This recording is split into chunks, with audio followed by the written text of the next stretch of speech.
WBG 2026 result একটু আগে দিবে সেটা আমরা আশা করেছিলাম, কিন্তু এতটা আগে দেবে এটা কেউ বুঝতে পারেনি। তোমরা হয়তো এখন পর্যন্ত সবাই প্রায় অবগত হয়ে গেছো যে তোমাদের কিন্তু কালকে ডাব্লিউবিজি 2026 রেজাল্টটা পাবলিশ হবে মোটামুটি 1:30টার দিকে। এবার রেজাল্ট পাবলিশ হওয়া থেকে শুরু করে পরবর্তী কাউন্সিলিংয়ের সমস্ত প্রক্রিয়া সমস্ত কিছুর ক্ষেত্রে কিন্তু এই চ্যানেল তোমাদের সাহায্য করবে।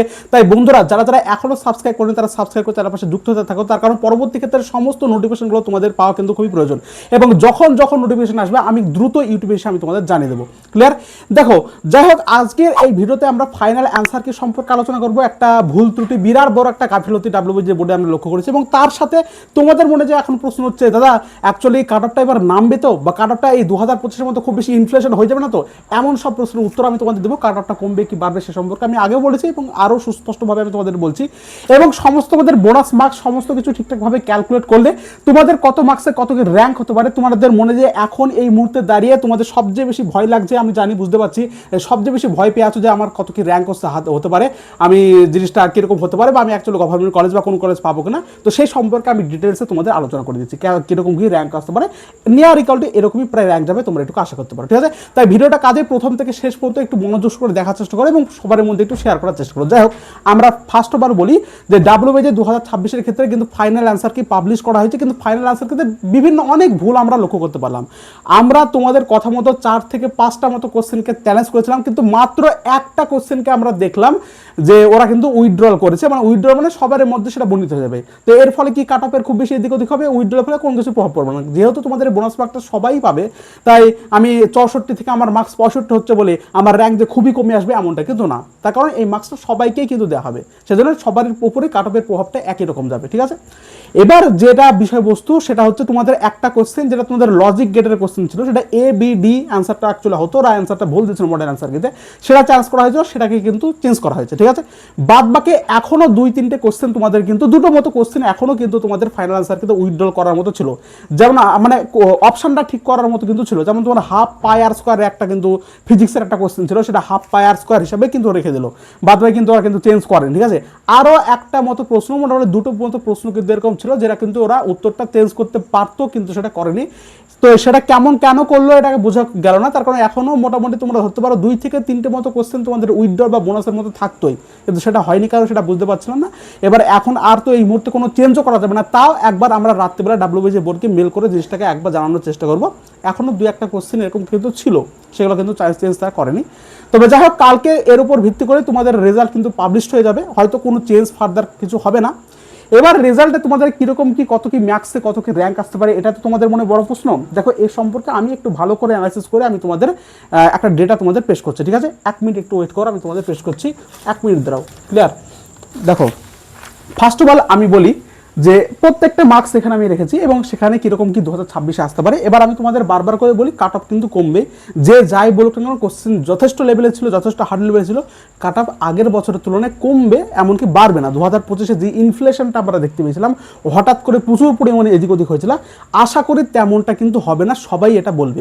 এবার তেমনটা যদি অ্যাকচুয়ালি হয়ে থাকে, তার থেকে যদি বেশি ইনফ্লেশন হয়, তাহলে জানতে হবে কিছু ভুল ভ্রান্তি বা কিছু প্রশ্ন এদিক ওদিকে কোনো ব্যাপারটা ছিল। তার কারণ ম্যাক্সিমাম স্টুডেন্টই কিন্তু 50-এর নিচে 40-এর নিচে কিন্তু বিলংস করছে, মানে 70-এর উপরে বা 80-এর উপরে এমন কিন্তু খুব কম স্টুডেন্টই রয়েছে। ঠিক আছে? এবার দেখা যাক কি হয়, আমরা পরবর্তী ক্ষেত্রে দেখতে পাবো। আমরা তো ডাব্লিউবিজি বোর্ডকে জিনিসটাকে বিশ্বাস করতে পারি না কখন কি হয় অ্যাকচুয়ালি। তো যাই হোক, সেটা আমরা পরবর্তী ক্ষেত্রে রেজাল্ট আসলে দেখতে পাবো। তো সেই হিসাবে আমি তোমাদের বলি কত কি অ্যাকচুয়ালি র্যাঙ্ক আসতে পারে। দেখো, এই নিয়ে তোমাদের আরও বেশি মাথা ঘামানোর কোনো প্রয়োজন হয় না, আমি তোমাদের জাস্ট একটা প্রেডিকশন এখানে আরেকবার ফাইনাল ভাবে বলছি, সমস্ত তোমাদের ফাইনাল অ্যান্সারকে ঠিকঠাকভাবে মিলে। ক্লিয়ার? দেখো, আমার যেটুকু মতবাদ, যারা যারা 130+ এর মতো স্কোর করবে, কারা কারা করবে তারা জানে। ঠিক আছে? তারা মোটামুটি আন্ডার 100-এর মধ্যে থাকবে, এটা শিওর থাকতে পারো। আন্ডার 100-এর মধ্যে তোমাদের র্যাঙ্ক হবে, এমনকি 130 বা আন্ডার 100 বা আন্ডার তোমাদের মোটামুটি 70 এর মধ্যেও কিন্তু তোমাদের র্যাঙ্ক চলে আসতে পারে। যারা মোটামুটি 100+ স্কোর করছে তাদের র্যাঙ্ক মোটামুটি তুমি ধরতে পারো আন্ডার 350 এর মধ্যে তোমাদের চলে আসবে। ঠিক আছে? যারা মোটামুটি 95 স্কোর করেছে তাদের র্যাঙ্ক মোটামুটি এবার আন্ডার 500 বা আন্ডার 450 এর মধ্যে কিন্তু তোমাদের চলে আসবে। ক্লিয়ার? যারা মোটামুটি 80+ র্যাঙ্ক করেছে তাদের মোটামুটি র্যাঙ্ক 950 এর মধ্যে চলে আসবে। যারা মোটামুটি 70+ স্কোর করবে তাদের র্যাঙ্ক মোটামুটি আন্ডার 2000 এর মধ্যে চলে আসবে। যারা মোটামুটি 65+ করবে তাদের র্যাঙ্ক মোটামুটি 2900, আন্ডার 2900 বা 3000 এর মধ্যে থাকবে। যারা মোটামুটি 60+ স্কোর করবে, আমি বললাম সেটা হচ্ছে 2900 একটা বললাম, আর 60+ যারা যারা করবে তাদের মোটামুটি 3800 এদের মধ্যে র্যাঙ্ক চলে আসবে। যারা মোটামুটি 50+ করবে তাদের র্যাঙ্ক মোটামুটি 4900 এর মধ্যে চলে আসবে। যারা মোটামুটি 40+ র্যাঙ্ক করবে মানে স্কোর করবে তাদের র্যাঙ্ক মোটামুটি আমি তোমাদের বলি অ্যাপ্রক্স 10,000 এর মধ্যে তোমাদের থাকবে, অ্যাপ্রক্স 10,000 বা তার 9,000 মধ্যেও থাকতে পারে। এবার 35+ যারা যারা স্কোর করবে তাদের র্যাঙ্ক মোটামুটি আন্ডার 16K এর মধ্যে তোমাদের কিন্তু থাকবে। এই হচ্ছে আমাদের আপাতত র্যাঙ্ক ভার্সেস মার্কস ভার্সেস র্যাঙ্কের ডেটা। এবার 35 থেকে নিচে যখন আসবে মানে 20 থেকে 30 এই নাম্বারের মধ্যে দেখতে পাবা বিরাট বড় কম্পিটিশন হবে। 20 থেকে 30 যারা যারা পাচ্ছ তারা ভাববা না যে আমার তো র্যাঙ্ক তো অনেক বেশি হয়ে গেল, তার কারণ তোমাদের এই 20 থেকে 30 এর মধ্যেই কিন্তু বারবার করে বলি ম্যাক্সিমাম স্টুডেন্ট কিন্তু বিলংস করছে। সেখানে এক নাম্বারের জন্য 5,000 6,000 এর মতো কিন্তু র্যাঙ্ক ডিফারেন্স হতে পারে, 4-5 হাজারের মধ্যেও ডিফারেন্স হতে পারে। 20 থেকে 30 নাম্বারের মধ্যে কিন্তু ইনফ্লেশন রেটটা সবচেয়ে বেশি থাকবে। ক্লিয়ার? বন্ধুরা বুঝতে পারলা? তো এখানে যারা যারা 30 পাবে তাদের র্যাঙ্ক মোটামুটি অ্যাপ্রক্স 45,000 বা 43,000 এরকম চলে যেতে পারে। যারা মোটামুটি 20 পাবে তাদের র্যাঙ্ক মোটামুটি অ্যাপ্রক্স 79K বা 18K এর মতো চলে যেতে পারে। বুঝতে পারলা বন্ধুরা? এই হচ্ছে বিষয়বস্তু। এবং পরবর্তী ক্ষেত্রে রেজাল্ট যখন আসবে আমি সুন্দরভাবে আরও ডিটেলসে তোমাদের বলে দেবো। আর একটা কথা বলি, তোমরা ডিসক্রিপশন বক্সে আমাদের গ্রুপে কিন্তু যুক্ত হয়ে থাকতে পারো, তার কারণ পরবর্তী ক্ষেত্রে বিভিন্ন যে অ্যাকচুয়ালি কোডিং তারপর ডিএসএ প্লেসমেন্ট প্রিপারেশন কিন্তু আমাদের এই ইউটিউব চ্যানেলের মাধ্যমে বিভিন্নভাবে করানো হবে এবং ওই গ্রুপের মাধ্যমে করানো হবে। সেজন্য গ্রুপে অবশ্যই তোমরা আপাতত এই মুহূর্তে জয়েন হয়ে থাকতে পারো। আর একটা কথা তোমাদের বলিনি, যাদের এই মুহূর্তে পরবর্তী ক্ষেত্রে কাউন্সিলিংয়ের সমস্যা হবে, যে বা তোমাদের দেখা যাচ্ছে সামথিং কিছু একটা র্যাঙ্ক এসেছে, ধরো সামথিং 6,000 মতো র্যাঙ্ক এসেছে। এবার 6,000 র্যাঙ্কে অ্যাকচুয়ালি বেস্ট কলেজ কী কীভাবে আমরা সাজবো অ্যাকচুয়ালি, তার কারণ কলেজ সাজানোর উপরে কিন্তু অ্যাকচুয়ালি তুমি কোন কলেজ তোমার মনের মতো কলেজ হবে কিনা সেটা কিন্তু ডিপেন্ড করে, সম্পূর্ণভাবে ডিপেন্ড করে তোমার কলেজ সাজানোর উপর। সেজন্য আমরা এর আগের বছর 2 বছর কলেজ সাজিয়ে আসছি এবং এই কলেজ সাজানোর উপর ভিত্তি করে যে সমস্ত স্টুডেন্ট আমাদের মানে কলেজ সাজানোর সাহায্য নিয়েছে তাদের ম্যাক্সিমাম যেটা তারা মনের মতো কলেজ চেত সেটা কিন্তু তারা পেয়ে গেছে।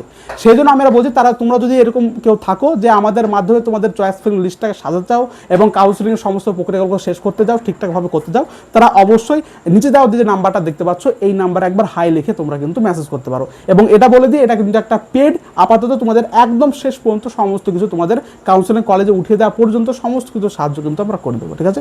সামান্য কিছু ফিস লাগবে, আমি ফিস ব্যাপারটা আমি তোমাদের পরে আলোচনা করে দেবো। বুঝতে পারলা?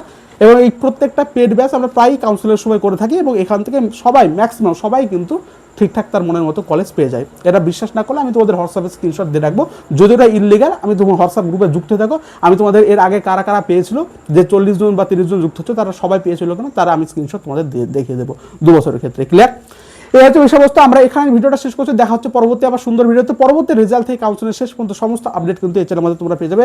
So thank you so much, thank you.